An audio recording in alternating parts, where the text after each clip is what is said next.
بسم الله الرحمن الرحيم.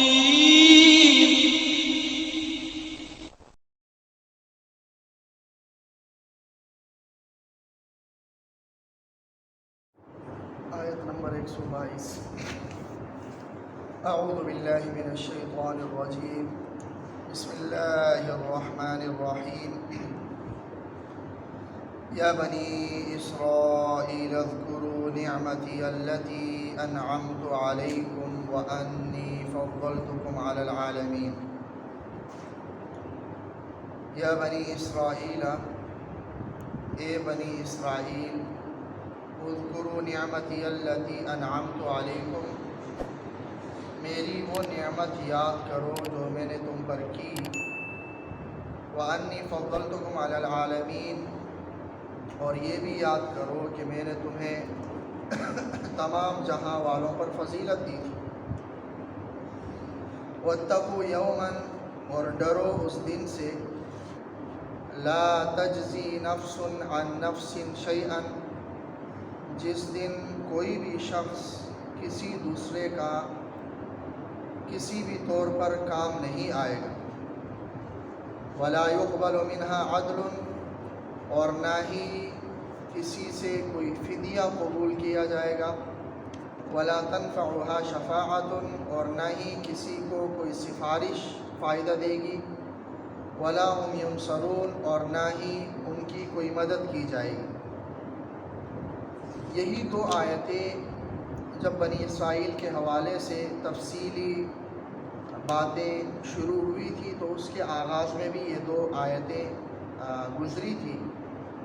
آیت نمبر 47 میں، جہاں سے بنی اسرائیل کا یہ ابتدا میں گویا بطور تمہید کے بنی اسرائیل کو اجمالاً بتایا گیا کہ اللہ تبارک و تعالیٰ نے تم پر بڑی نعمتیں کی تھی اور تمہیں تمام جہاں والوں پر فضیلت اور فوقیت عطا کی تھی،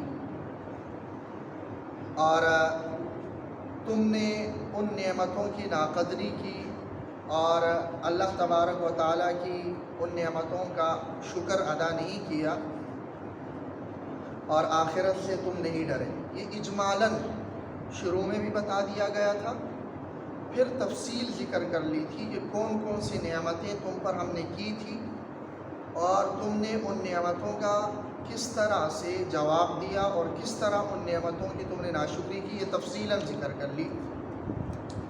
اب آخر میں دوبارہ اجمالاً ان کو یاد دہانی کروا دی گئی کہ ہاں تم پر نعمتیں ہوئی تھی اور تم نے ان کی ناشکری کی. یہ ایسا ہی ہے جس طرح کہ عموماً آج کل بھی ہم دیکھتے ہیں عام طور پر تحریرات میں کہ آغاز میں ایک خلاصہ لکھ دیا جاتا ہے. اس تحریر میں یہ چیزیں ہم ذکر کریں گے، ایک خلاصے کے طور پر آغاز میں، جس کو ہم ایبسٹریکٹ کہتے ہیں، اور آخر میں بھی ایک خلاصہ ذکر کیا جاتا ہے جس کو کنکلوژن کہتے ہیں. تو یہ ایسا ہی ہے کہ ابتدا میں گویا کہ اللہ نے اجمالاً بتا دیا اور پھر تفصیل ذکر کر دی، اور آخر میں دوبارہ اجمالاً ذکر کر لیا کہ یہ نعمتیں تم پر ہوئی تھی جس کی تفصیل پیچھے گزری ہے، اور تم نے ان نعمتوں کے ساتھ کیا کیا اس کی تفصیل بھی پیچھے گزری ہے.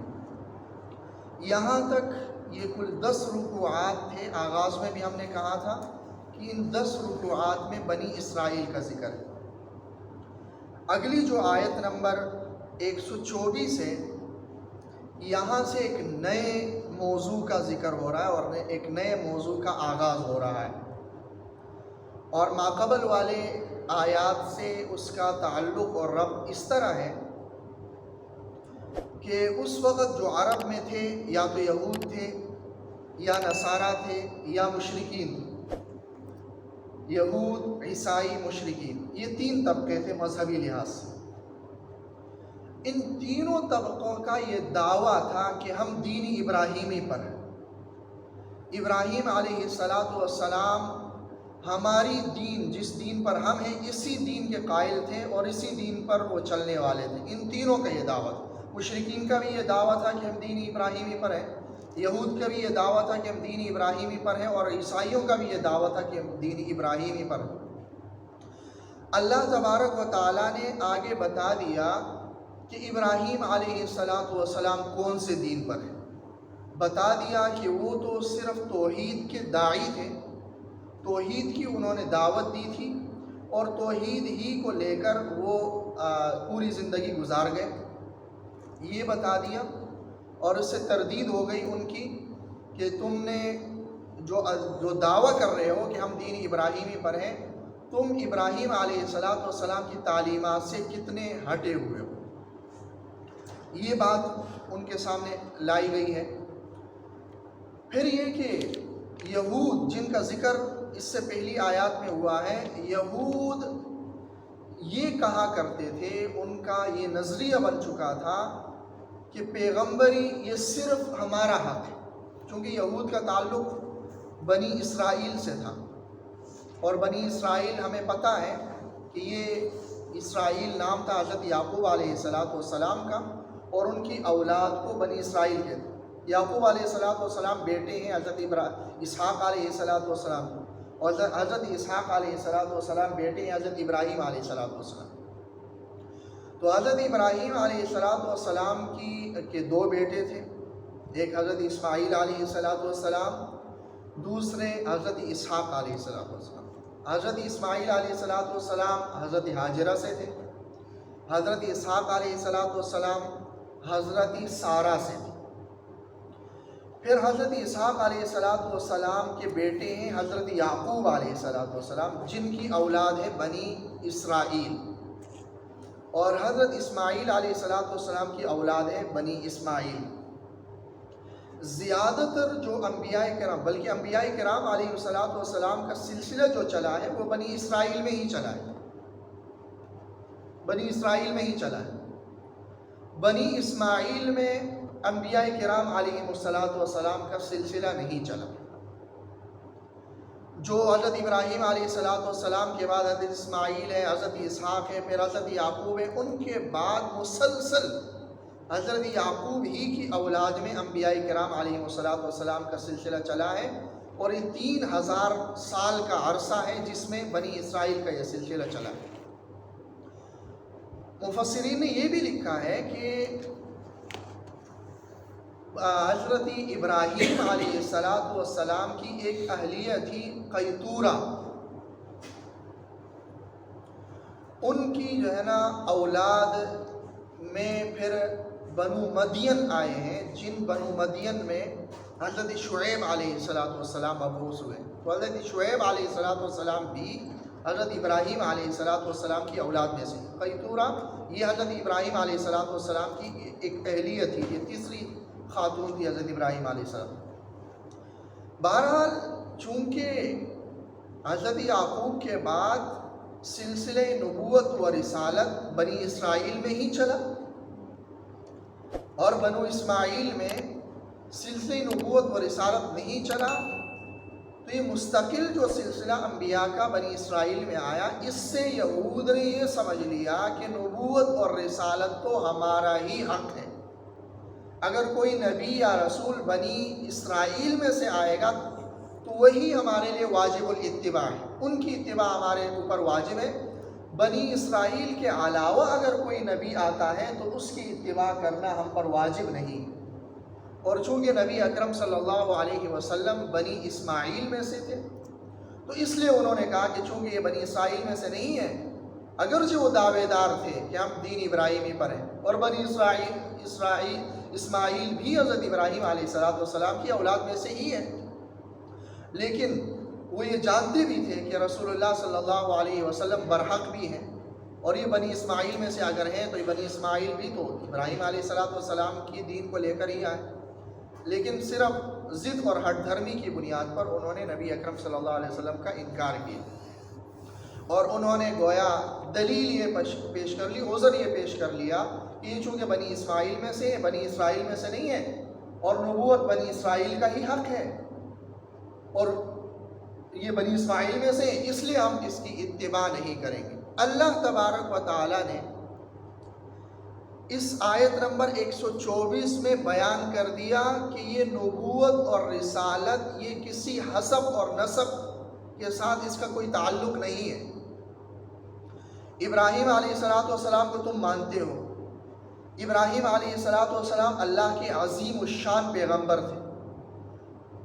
ابو الانبیاء کا لقب ہے ان کا، انبیاء کے باپ، کہ ان کی اولاد میں بے شمار انبیاء آئے، تو ابو الانبیاء ہیں، عظیم الشان پیغمبر ہیں. وہ یہ عظیم الشان پیغمبر اس لیے بنے کہ اللہ تبارک و تعالیٰ نے اسے طرح طرح سے آزمایا، اور ہر طرح کی آزمائش میں وہ سرخرو ہوئے. دنیا میں اگر کوئی بھی محبوب چیز کسی کی ہو سکتی ہے تو ہر قسم کی محبوب چیز سے اللہ تبارک و تعالیٰ نے ابراہیم علیہ السلام کو آزمایا. ہر طرح کی مشکلات میں ڈال کر اللہ تبارک و تعالیٰ نے انہیں آزمایا، اور وہ قرآن مجید میں جگہ جگہ اس کا ذکر ہے کہ خاندان ایسے معاشرے ہیں جہاں بت پرستی عام ہے، ان کے اپنے گھر والے بت پرست، ان کے اپنے والد بت پرست بت تراش ہیں، وہاں ان کو حکم دیا گیا کہ ہاں ان کے خلاف کلمہ حق بلند کرو، یہ کہو کہ یہ بت پرستی ٹھیک نہیں ہے، کلمہ توحید بلند کرو. یہ کتنی بڑی ذمہ داری ہے. اور پھر اس کی پاداش میں آگ میں ڈالا گیا. وہاں سے جب بچت ہو گئی، اللہ نے بچا لیا، تو پھر یہ کہ اولاد حضرت اسماعیل علیہ السلام کو ذبح کر، بلکہ ان کی والدہ اور حضرت اسماعیل جو بالکل شیرخوار ہیں، ان کو مکہ مکرمہ میں لق و دق صحرا میں تنہا چھوڑ کر جانے کا حکم دیا گیا. پھر جب اسماعیل علیہ السلام تھوڑے بڑے ہو گئے تو ان کو ذبح کرنے کا حکم دیا. طرح طرح سے آزمائش جب لائی گئی، اور اس آزمائش کے بعد جب انہیں انعام کے طور پر دنیا بھر کی پیشوائیت جب دی گئی، قال انی جاعلک للناس امام، اللہ نے فرمایا کہ میں ساری انسانیت کے لیے تمہیں پیشوا بنا رہا ہوں. ان آزمائشوں میں اور امتحانات میں تم کامیاب ہو گئے تو سارے عالم کی پیشوائیت میں آپ کو دے رہا ہوں. یہ پیشوائیت انہیں اللہ تبارک و تعالیٰ کی اطاعت اور فرمان برداری اور اللہ کی طرف سے جو آزمائشیں اور امتحانات ہیں ان میں سرخرو ہونے کے بعد انہیں ملی. اس وقت ابراہیم علیہ السلام نے اللہ سے سوال کیا، قال ومن ذریتی، ابراہیم علیہ السلام نے فرمایا میری اولاد میں سے، یعنی میری اولاد میں سے بھی کسی کو یہ پیشوائیت ملے گی، یہ دنیا کی امامت ملے گی، یہ نبوت ملے گی یا نہیں ملے گی؟ ان سب امتحانات کے بعد وہ سوال کر رہے ہیں. تو اللہ تبارک و تعالیٰ نے اس وقت ابراہیم علیہ السلام کو واضح طور پر کہا، لا ینال عہد الظالمین، آپ کی اولاد کو پیشوائیت اور امامت ملے گی، لیکن آپ کی اولاد میں سے جو ظالم ہوگا، نافرمان ہوگا، اسے کوئی امامت نہیں ملے گی. تو واضح طور پر اللہ تبارک و تعالیٰ کا اعلان ہو چکا ہے اس وقت ابراہیم علیہ السلام. تو اے یہود، نبی اکرم صلی اللہ علیہ وسلم کے دور کے جو یہود یہ سمجھتے تھے نبوت و رسالت ہمارا نسبی حق ہے، تو اے یہود تم کس طرح یہ دعویٰ کر سکتے ہو کہ یہ نبوت اور رسالت نسبی حق ہو سکتا ہے؟ یہ تو اللہ تبارک و تعالیٰ ابراہیم علیہ السلام کو اس وقت ہی کہہ چکے، لا ینال عہد الظالمین. ان سب امتحانات میں اولاد کا جب ذکر کیا تو فرمایا گیا کہ جو ظالم ہوں گے ان کو کوئی یہ امامت اور پیشوائیت نہیں ملے گی، جو ان میں سے راہ راست پر ہوں گے، حق راستے پر ہوں گے، انہیں ہی امامت اور پیشوائیت ملے گی. تو اگلی آیت میں ایک تو مشرکین کو، یہود اور نصارہ کو یہ بتایا گیا کہ ابراہیم علیہ السلام تمہارے دین پر نہیں تھے، وہ توحید کے قائل تھے.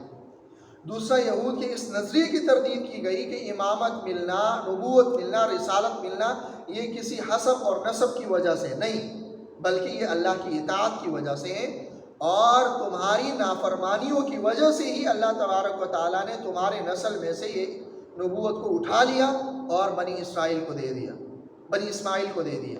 اور پھر بنی اسماعیل میں سے نبی کا آنا یہ حضرت ابراہیم علیہ السلام کی دعا تھی، اس کا بھی آگے ذکر کر لیا گیا. اور پھر یہ کہ حضرت ابراہیم اور حضرت اسماعیل علیہ السلام نے مل کر خانہ کعبہ تعمیر کیا تھا، لہٰذا اس نبی کا قبلہ بھی خانہ کعبہ ہوگا، اس کا بھی آگے ذکر کر لیا. آگے تقریباً یہ آیت نمبر 124 سے لے کر 152 تک جتنے بھی مضامین ہیں اس سب کا پس منظر یہی ہے. اس میں تحویل قبلہ کا بھی ذکر ہے، کیونکہ تحویل قبلہ اسی لیے ہوا کہ یہ نبی بنی اسماعیل میں سے آئے اور اسماعیل علیہ السلام نے یہ خانہ کعبہ تعمیر کیا ہے اور اس نبی کا تعلق بھی اسی شہر سے ہے، اور یہ نبی ابراہیم علیہ السلام اور اسماعیل علیہ السلام کی دعا کا ثمر ہے، اور پھر یہ سارا تذکرہ اس کا اگلی آیات میں ذکر کیا گیا ہے۔ اللہ تعالیٰ عمل کی توفیق دے۔ سبحانک اللہم و بحمدک اشہد ان لا الہ الا انت استغفرک و اتوب